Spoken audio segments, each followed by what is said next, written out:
Welcome back, Nick Lenz's Comic Corner. Classics, last non-classics. This is episode number 407 and Doubleshot number 328. Okay, two Marvel books.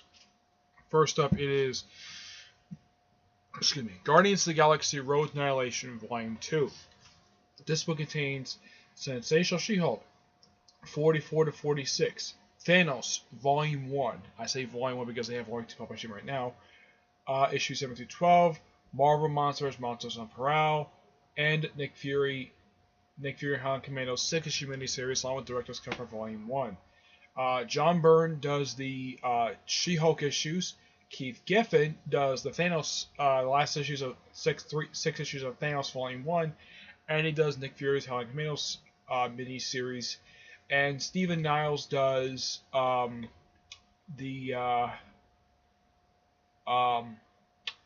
Marvel Monsters on Parole. The Sensational She-Hulk issues pretty much is the return of Rocket Raccoon for the first time.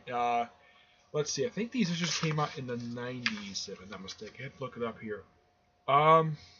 Let's see. It doesn't say on here per se, but yeah. But the book opens up with this tray opens up with a one page from Quasar 15, which has a brief cameo by Rocket Raccoon, but the Sensational She-Hulk issue simply is a return of Rocket Raccoon, which first time in probably about 10 years. Of course, after these three issues, Rocket himself doesn't return until the events of Annihilation. The Thanos issues is simply put the first appearance of the Star-Lord for the first time since 1981. At the time these issues came out, which was 2004, it had been at least 23 years since his last known appearance. And I have no idea why the colorist did this. I'm looking at this, I'm like, Thanos is the wrong color. He's supposed to be purple, and yet for some unknown reason, somebody at Marvel, I am not sure who, thought it'd be a good idea to color Thanos gray. Thanos is purple.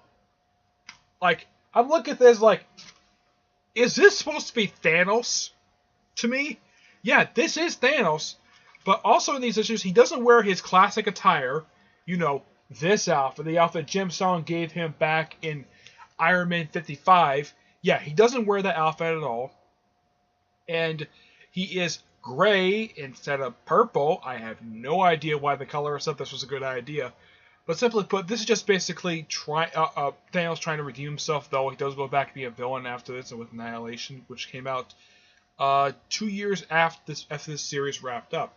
The Marvel Monsters on Parole and Nick Fury Howling Commando series is just books that feature Groot. That's simply what it is.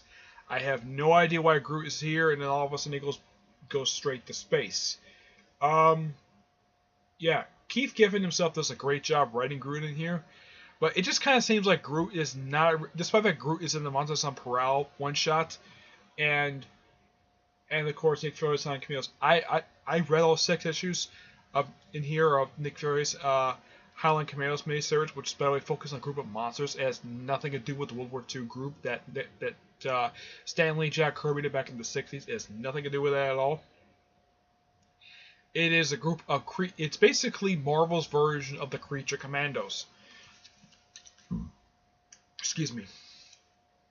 Not only is the group comprised of Groot, it is also comprised of, if I can find the right page here, let's see, it is also, and also for some reason with the first couple issues in here, Eduardo Francisco does the artwork, and the artwork is not very good.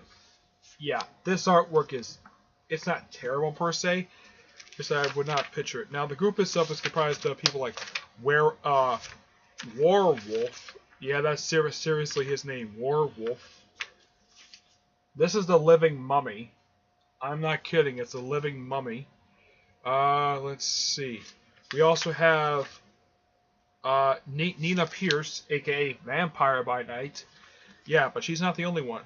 We also have Fing Fang Foom, of course, Groot, who plays a very small role in the series. Let's see. We also have. Oh, by the way, this is how Nick Fury is drawn in this this great well-written series. This is how Nick Fury looks. I'm like, okay, Nick Fury looks so stupid. I'm like, can this artist not draw Nick Fury properly? Look, it's like, okay, here's Dum Dum Dugan and Clay Quartermain. Yeah, here's how the artist draws these two classic characters. I should point out though, Clay Quartermain, Jeff Loeb killed him off in the during his Hulk run, and Dugan was dead via a retcon Al Ewing did, but he fixed that. He's alive. He's just unconscious. He's just in a coma. Yeah. So, yeah, they get the lowdown. Basically, we have Vampire by Night, a Frankenstein clone, let's see, a zombie, and Gorilla Man. Yeah, Gorilla Man from Agents of Atlas is in here. Despite the fact, yes, Groot is in the book, here is how the artist draws Groot in issue 3. I'm like, this is supposed to be Groot? Yeah. This artist does not do a good job at all, and this artist is on the book for the first 2 issues. And I'm like, what is this? This is just so bad. And I guess someone at Marvel must have got the note from the people who actually read the series when it was coming out. Yeah, the writing is fine. We have no problem with the writing. It's just that the artwork is so bad. Yeah, the artwork is so bad. Alright, here's the cover for issue 2, which is done by Amanda Connor. Gorgeous cover. I'm like, why couldn't Amanda Connor do the interiors for this issue? Now, this issue, the last 4 issues are done by Diane Norton, which I'm like, oh my gosh, much better artwork after going through 2 issues of really bad artwork. We have artwork that is much better. Yeah. And it's nice to see that that you have Lilith, who is the daughter of Dracula, and Vampire by Night working together, which is great. Surprisingly, Jack Pierce, Nina's uncle, is not part of the group at all. These are a great set of 6 issues. It's the writing that works really well, and I would have thought basically Marvel would stop doing this, where they have a series like this, and the series starts out with really bad artwork, and then later on the artwork gets much better. Thank you, Dan Norton. You basically redeemed the series after going through 2 atrociously badly drawn issues. Oh, who does the She-Hulk issues? John Byrne. Awesome guy. Yeah, he does a terrific job drawing these issues. Yeah. Also, these 3 issues also follow what happened to the alien that guest starred in issue 4 of Avengers. Yeah. Let me show you what he looks like. He is, let's see if I can find him here. Here he is. Yeah, here's the alien from way back in issue 4 Avengers. Yeah, this is the guy who turned the Avengers to stone back in Avengers number 4, which came out back in the 60s. Yeah, so it had been like 30 years. Now, here's kind of the odd thing, though. The only reason why they put in these 3 issues is because they feature Rocket. But you finish the last issue here, is like, okay, that's it. You're not going to put any more of the issue in here? Okay, fine. Yeah, Rocket's next appearance after this 3-parter was guest starring in this shoot, just guest starring for 1 cameo in one page of She-Hulk. Let's see, where is he? He is. There he is. Yeah. He's climbing on top of a piece of wall. Yep, that's him.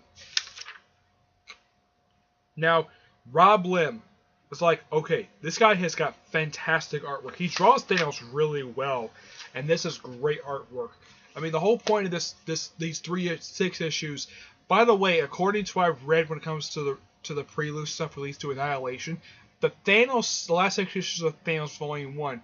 That's one of the lead-ins into Annihilation. The other, of course, is the Drax the Destroyer miniseries, which my guess is there probably is going to be one more trade of this. I've read Annihilation. It's an awesome event. He given writes the main series. Now, I should point out, though, that if you're going to read Guardians of the Galaxy, if you want a good starting point, don't follow that stupid all-new, all-different Marvel Now read order guide.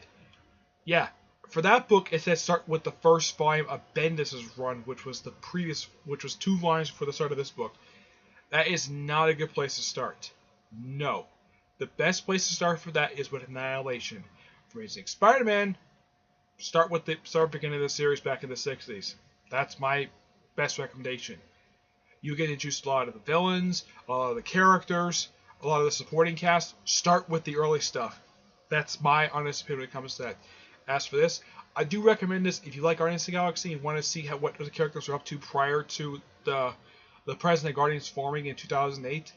I do recommend this plus the first volume.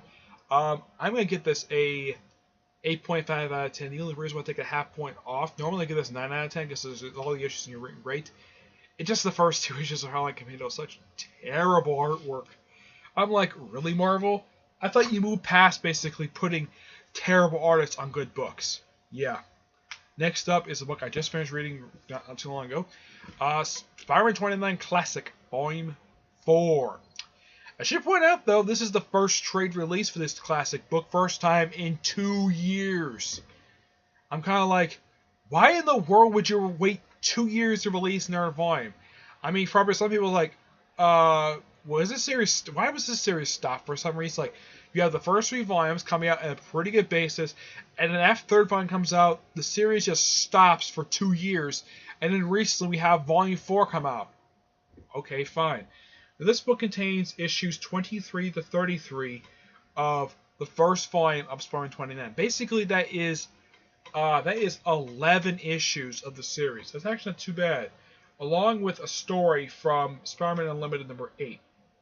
Now, all the 29 issues of Spider-Man, all the regular issues of Spider-Man 29, those are all written by Peter David, with Rick Lenardi as the artist for most of the issues in the series. And then, for some reason, he leaves. I have no idea why. He's replaced as the artist of the series, and he's replaced as the artist. Let's see if I can find what was the first issue in here where he was replaced as the artist. I think it's I don't think it's 27. Let's see if I can find it here.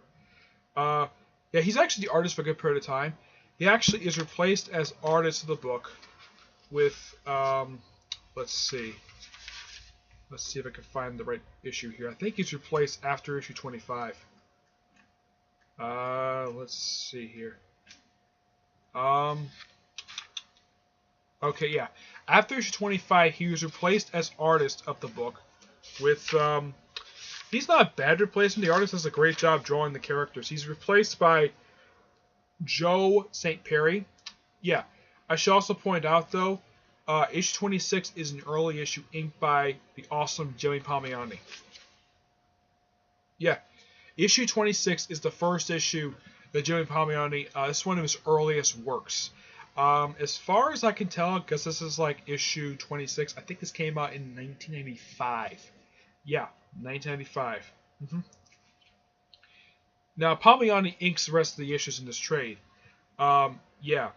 But with Joe St. Perry as the penciler on here, yeah, he's on here for like 2 issues, and then let's see, I think it's, let's see, here's 28. 28, yeah, with issue 26, he takes over as the artist for the series, and keeps the artwork pretty consistently good for the rest of the trade.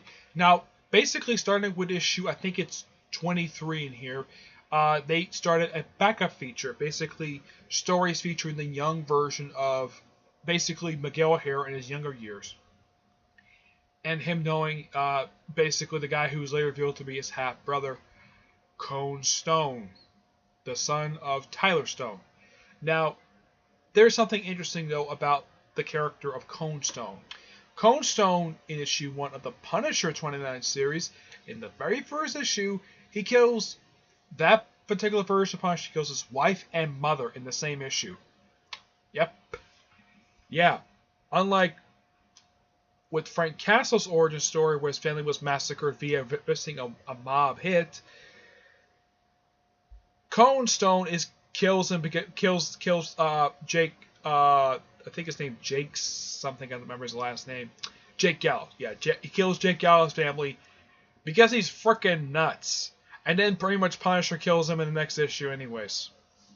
And then, of course, later on, he later comes back alive and becomes New Venom. I think he later becomes even Vulture 2099. Yeah. I also have to point out that with issue 32, we're getting introduced to this lovely lady right here. Who is that? That is Strange. Seriously, that's her name. She's the Sorcerer Supreme of this universe. Yeah, she's the Sorcerer Supreme in 2099. From looking at her, she kind of looks like a gypsy. Yeah. Oh, she did make two recent appearances in the pages of 2099. She appeared for a issue 11 of the previous volume for the series, and she guest starred in the Civil War II arc. Yeah, I think it's the same character, but it could be different versions of the character, anyways. This is actually the cover of the trade. That's actually issue 33. But yeah, the stories in here are really good. There's one story for the young Miguel O'Hara where this one girl who I think is supposed to be a young version of his future fiance. Yeah, it's implied that Cone thinks that he thinks that she's his Miguel's girlfriend, and because he's 6. Yeah, now Cone is a bully to Miguel. He's a bully to both Miguel and Gabriel. Yeah, I mean for Miguel, he basically in one story he bags him. By bags him, he pulls down his shorts on a soccer field. And the coaches catch wind of it, and the coaches catches wind of it, and he basically sends him to the office and nearly gets him expelled, which I think he's going to get expelled anyways. And then later on, for some stupid reason, the guy decided to go to the women's locker room, which, by the way, Xena, I think her name is showering, and he comes at her with a knife. Heck, he even removes her towel. And Miguel, being the gentleman he is, he covers up Cone's eyes, and while Xena puts on a shirt, basically, yeah, Cone is insane and goes out with a frickin' knife. And he beats the crap out of him, and he does get eventually expelled after revealing some stupid stuff he was doing. Yeah, but Cone's like, hey, you can't expel me because I can make a quick phone call to my father. Yeah, typical classic bully stuff, basically, with a call their parents and saying, hey, they're doing this because they're jealous of my good looks. Yeah, he's doing this because he's frickin' rich. Yeah. Peter David writes this guy to be an unlikable jerk. I am not going to use a JA word. Yeah, Cone Stone is a jerk. He's stupid. He's a terrible character. And here's something also. Peter David did not create him. He is a creation of basically whoever created Punish 2099, yeah, blame him for creating this character. This character is unlikable, and I'm like, why in the world was he chosen to become Venom 2099? Yeah, that's actually happens issue 35. And I do have a bit of a rant about that issue, which, even though it's not printing this trade, yeah, for some reason, Amazon, I looked up basically how much the thing would cost. For some reason, some idiot thought we could either charge $200 for the damn issue. Yeah, or like $1,000. I'm like, really? Who would pay that much just because it's the first appearance of Venom 2099? It's freaking ridiculous. But yeah. But as in the case of this is good. Nothing really bad in here per se. No bad artwork either. Let's see, what else? Oh yeah, I think there might be at least one more trade to come out for this one. And also with issue 30, the letters AD gets added to the name 2099, simply because the 2099 AD one shot was released just prior to it, just between issues 29 and 30. So they decided to put that number, those two letters there, and those two letters remain there until the last issue of this volume, which ends with issue 46. There's basically about 13 more issues left to collect right now. My personal guess is that they're probably going to collect those issues in the next volume. And my guess is, and this is just the same possibility, I think the next volume might be the last trade of the series. This is just my personal guess. So we got one more trade to go, and then, as far as I can tell, Spider-Man 29 is fully collected, which got praise Marvel for actually trying to finish this thing. Marvel, do not take 2 years to release next trade. I wouldn't mind it come out like later this year, but come on. Release the damn next trade, please, for this. This is good. I'm sure a lot of people really want to read this series and trade, but you're taking your sweet time releasing this series. But don't do this again. Do not wait 2 years to release next trade. Okay? 9 out of 10. Amazing. Alright, that's it for this episode. Stay tuned for the next episode, which is going to be a single shot episode. But it's going to be episode 408. Okay? Until then, I will see you there. Bye.